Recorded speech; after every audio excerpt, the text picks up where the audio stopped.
ഘടികാരം ഇങ്ങനെ ചലിച്ചുകൊണ്ടേയിരിക്കുന്നു. എണ്ണി എണ്ണി നിമിഷങ്ങൾ എണ്ണി എല്ലാവരും കൗതുകത്തോടുകൂടി നെഞ്ചിടിപ്പേറ്റുന്ന നിമിഷങ്ങളിലൂടെ കടന്നു പോവുകയാണ്.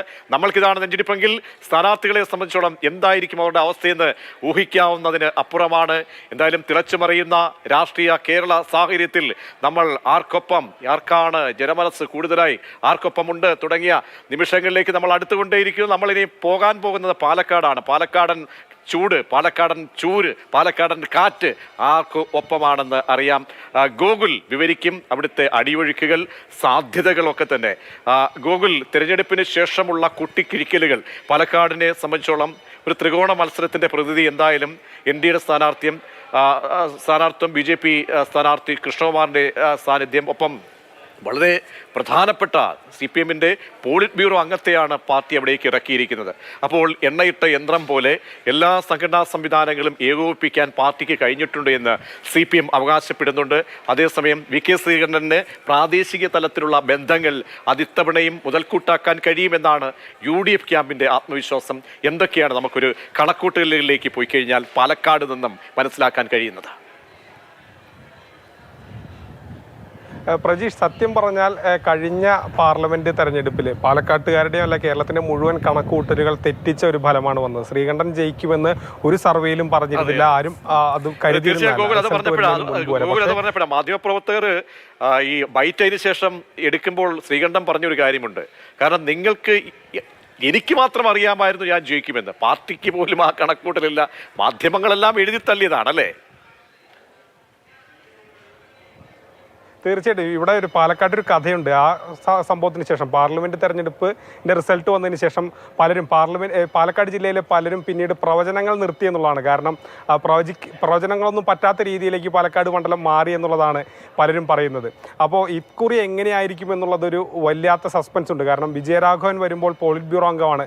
കഴിഞ്ഞ തവണ ഉണ്ടായിരുന്ന പാർട്ടിയുടെ വിഭാഗീയതയൊന്നും ഇത്തവണ ഫലിക്കില്ല, അതൊന്നും ഉണ്ടാകില്ല. അപ്പോൾ അതുകൊണ്ട് തന്നെ CPMലെ ഒരു എണ്ണയിട്ട യന്ത്രം പോലെ തന്നെ പ്രവർത്തിക്കും. അത് എങ്ങനെ ഗുണം ചെയ്യും, എത്ര അധികം വോട്ടുകൾ മാറ്റും എന്നുള്ളത് കണ്ടറിയണം. മാത്രവുമല്ല, ശ്രീകണ്ഠൻ കഴിഞ്ഞ തവണ ഒരു ഇടതുകോട്ട പിടിച്ചെടുത്ത ആളാണ്. MP രാജേഷിനെ പോലെ ശക്തനായ ഒരു സ്ഥാനാർത്ഥിയെ പരാജയപ്പെടുത്തിക്കൊണ്ട് MP ആയ ഒരാളാണ്. അപ്പോൾ സ്വാഭാവികമായും ശ്രീകണ്ഠൻ കുറച്ചുകൂടി രണ്ടാം കുറി വരുമ്പോൾ കുറച്ചുകൂടി ശക്തനാണ്. കാരണം ഈ മണ്ഡലത്തിലെല്ലാം ഓടി നടന്ന് വലിയ രീതിയിൽ ഇവിടെ എല്ലാ സ്ഥലത്തും അവൈലബിൾ ആയിരുന്ന ഒരു വ്യക്തിയാണ്. കാരണം ഓരോ സ്ഥലത്തേക്കും പോയി ആളുകളുടെ അടുത്ത് ഇടപെട്ട് സംസാരിച്ച് കല്യാണങ്ങൾക്കും മറ്റു പരിപാടികൾക്കൊക്കെ എത്തി ആളുകളുമായി നിരന്തരം ഈ മണ്ഡലത്തിൽ നിന്നൊരാളാണ്. അപ്പോൾ ആ ശ്രീകണ്ഠൻ രണ്ടാമത് തിരഞ്ഞെടുപ്പിന് വരുമ്പോൾ കൂടുതൽ ശക്തനാണ്, അങ്ങനെ തന്നെ കരുതേണ്ടി വരും. അപ്പോൾ ആ ഒരു ശ്രീകണ്ഠനൊപ്പം വിജയരാഘവൻ വരുന്നു. വിജയരാഘവനും പോളിറ്റ് ബ്യൂറോ അംഗമാണ്. പാർട്ടി ആ രീതിയിൽ തന്നെ വിജയരാഘവനെ വിജയിപ്പിച്ചെടുക്കാൻ വേണ്ടി പ്രവർത്തിക്കുകയും ചെയ്യും. അപ്പോൾ പാലക്കാട് മണ്ഡലത്തിന്റെ ഒരു ഭൂമിശാസ്ത്രം സ്വാഭാവികമായും നമുക്കറിയാം ഇടതുപക്ഷത്തിന് അനുകൂലമായൊരു ഭൂമിശാസ്ത്രമാണ്. അതെത്രമാത്രം വിജയരാഘവൻ ഇക്കുറി ഗുണം ചെയ്യും? കാരണം പാർട്ടി പ്രവർത്തിക്കുന്നുണ്ടെങ്കിലും ഇതിൽ അടിയൊഴുക്കുകൾ എങ്ങനെ വരും എന്നുള്ളത് കണ്ടറിയണം. കാരണം കഴിഞ്ഞ കുറി ഉണ്ടായത് നമുക്കറിയാം. അതേസമയം തന്നെ BJPയുടെ വോട്ടുകളും വളരെ നിർണായകമാണ്. കാരണം BJP ഘട്ടം ഘട്ടമായി വോട്ട് വർദ്ധിപ്പിക്കുന്ന ഒരു മണ്ഡലമാണ് പാലക്കാട്. ഇക്കുറി ഏകദേശം ഒരു 3 ലക്ഷത്തിലധികം വോട്ടുകൾ പിടിക്കാമെന്നാണ് BJP കരുതുന്നത്. അങ്ങനെ അതും 3,15,000 മുതൽ 3,40,000 വരെ. അത് 3,40,000 പിടിക്കുകയാണെങ്കിൽ ഫലം ഒരുപക്ഷെ എന്തായിരിക്കുമെന്ന് പ്രവചിക്കാൻ കഴിയില്ല. നേരെ മറിച്ച് 3 ലക്ഷത്തിലധികം വോട്ട് പിടിക്കുമ്പോൾ അത് ഈ ഒരു മണ്ഡലത്തിന്റെ വിജയത്തെ അത് വലിയ രീതിയിൽ സ്വാധീനിക്കും. പൂർണ്ണമായും ഒരു ത്രികോണ മത്സരത്തിന്റെ ഛായയാണ് മണ്ഡലത്തിലുള്ളത്. BJP അവകാശപ്പെടുന്നത് ചെറിയൊരു ഭൂരിപക്ഷത്തിനാണെങ്കിലും ഞങ്ങൾ ഇക്കുറി ജയിക്കുമെന്നുള്ളതാണ്. അപ്പോൾ കണ്ടു തന്നെ അറിയണം പാലക്കാടിന്റെ വിധി എന്താണെന്ന്.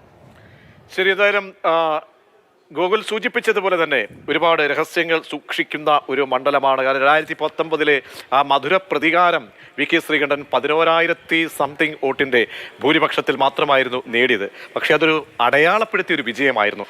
ആ വിജയം ഇന്ന് 2024 എത്തുമ്പോൾ എങ്ങനെ അതിനോട് നീതി പുലർത്തുന്ന രീതിയിൽ കുറച്ചുകൂടി ഭൂരിപക്ഷം കൂട്ടുമോ, അതോ കഷ്ടിച്ചായിരിക്കുമോ, അതല്ല താഴേക്ക് പോകുമോ? അവിടെ മുതിർന്ന നേതാവ് CPMന്റെ പ്രധാനപ്പെട്ട പോളിറ്റ് ബ്യൂറോ അംഗം വിജയരാഘവൻ ആയിരിക്കുമോ, അതല്ല BJPയുടെ അവകാശവാദങ്ങൾ അത് എത്രത്തോളം ഉരയ്ക്കാൻ കഴിയും? ചുട്ടുപൊള്ളുന്ന ചൂടിലാണ് പാലക്കാടുകാർ ജനവിധി രേഖപ്പെടുത്തിയത്. അതിൽ ആര് വിയർക്കും, ആര് കൂളാകും?